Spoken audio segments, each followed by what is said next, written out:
ദേശമംഗലം ഗ്രാമപഞ്ചായത്തിലെ assistant secretary in charge ഷൺമുഖനെ ഞായറാഴ്ച രാത്രി 8:30 പഞ്ചായത്ത് കാര്യാലയത്തിൽ നിന്ന് പോലീസ് പിടികൂടി. നാട്ടുകാരുടെ പരാതിയെ തുടർന്നാണ് പോലീസ് സ്ഥലത്തെത്തിയത്. ഒരു മെമ്പറെ അയോഗ്യനാക്കിയതുമായി ബന്ധപ്പെട്ട് വലിയ വിവാദങ്ങളിൽ നിറഞ്ഞു നിൽക്കുകയാണ് ദേശമംഗലം ഗ്രാമപഞ്ചായത്ത്. വിവാദങ്ങളിലെ മുഖ്യ ആരോപണ വിധേയൻ കൂടിയാണ് ഷൺമുഖൻ. അവധി ദിനത്തിൽ രാത്രിയിൽ പഞ്ചായത്തിൽ എന്തിനെത്തിയെന്ന ചോദ്യത്തിന് ഷൺമുഖൻ കൃത്യമായ മറുപടി നൽകിയില്ല.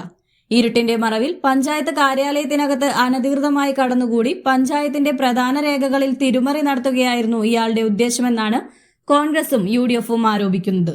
ഈ സംഭവത്തെ തുടർന്ന് UDF പ്രവർത്തകർ ഇന്നലെ രാത്രി പ്രതിഷേധ പ്രകടനം നടത്തി. സംഗതിയുടെ നിജസ്ഥിതി പുറത്തു കൊണ്ടുവരുന്നതിനായി പോലീസ് കൂടുതൽ അന്വേഷണം നടത്തിവരികയാണ്. ഏകദേശം 8:30 മണിയോടുകൂടി ലൈറ്റുകളൊന്നും ഇടാതെ ഇറക്കത്ത് ഒരു ആളിരിക്കുന്നതായി നമ്മുടെ അടുത്തുള്ള ആളുകളിൽ നിന്ന് വിവരം ലഭിച്ചു.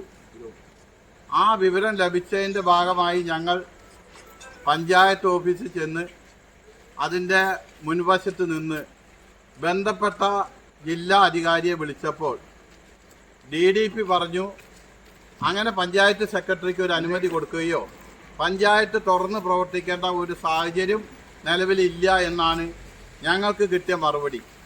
അതുമായി ബന്ധപ്പെട്ട് അദ്ദേഹം DDPയിൽ നിന്ന് കോൾ വന്നപ്പോൾ പഞ്ചായത്ത് ഓഫീസ് തുറന്ന് പുറത്തേക്ക് ഓടുന്ന ചിത്രമാണ് ഞങ്ങൾക്ക് കാണാൻ കഴിഞ്ഞത്. അതിനോടൊപ്പം തന്നെ ഞങ്ങൾ ചെറുതുരുത്തി പോലീസിനെ അറിയിക്കുകയും ചെറുതുരുത്തി പോലീസിന് അദ്ദേഹത്തിന് കൈമാറുകയും പോലീസ് വേണ്ട കാര്യങ്ങൾ അദ്ദേഹത്തിനോട് ചോദിച്ചറിഞ്ഞ് നിയമ നടപടികൾ കൈക്കൊള്ളാം എന്ന് ഞങ്ങൾക്ക് ഉറപ്പ് തന്നിട്ടുണ്ട്.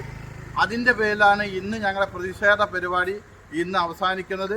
പഞ്ചായത്ത് സെക്രട്ടറി രാത്രി സമയങ്ങളിൽ പഞ്ചായത്തിൻ്റെ അകത്ത് ഇരുന്ന് കാണിക്കുന്ന കൃത്രിമമായ രേഖകൾ ചമയ്ക്കാൻ വേണ്ടി പഞ്ചായത്ത് പ്രസിഡന്റിന് കൂട്ടുനിൽക്കുന്ന ഈ സെക്രട്ടറിക്കെതിരെ നിയമ നടപടി കൈക്കൊള്ളാൻ പഞ്ചായത്തിൻ്റെ ബന്ധപ്പെട്ട DDP പഞ്ചായത്ത് ഡയറക്ടർക്കും പരാതി കൊടുക്കാൻ UDFിൻ്റെ മെമ്പർമാർ തീരുമാനിച്ചിരിക്കുന്നുണ്ട്. അതിൻ്റെ ഭാഗമായാണ് ഇന്ന് പ്രതിഷേധ പരിപാടി നടന്നത്.